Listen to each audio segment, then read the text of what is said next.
নিষেধ চলছে চোখের জলে একেবারে সেই নামখানা থেকে শুরু করে ওদিকে সেই উত্তর চব্বিশ পরগনা কোচবিহার স্টেশনে স্টেশনে আজকে একই হাহাকার।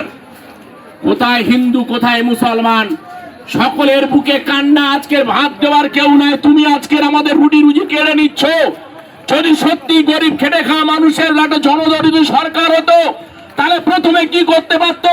প্রথমে অন্তত করা উচিত ছিল যে এই মানুষগুলোর পুনর্বাসনের ব্যবস্থা আমি করেছি, তাহলে বলে যেত সরকার একটা দায়িত্বশীল সরকার।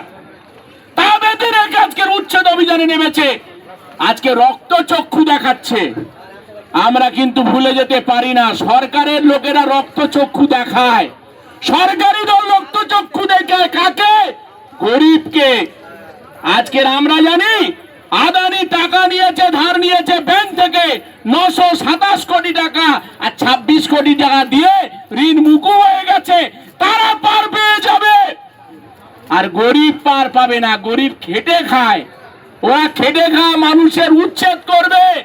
আর তৃণমূলের যত চোর জোচ্চোর তাদেরকে নিয়ে আজকের পুনর্বাসন দিচ্ছে ধরে। এর বিরুদ্ধে আজকে লড়াইটা প্রয়োজন আছে। সকল মানুষ খেটে খাওয়া সকল মানুষের ঐক্যবদ্ধ লড়াই চলছে।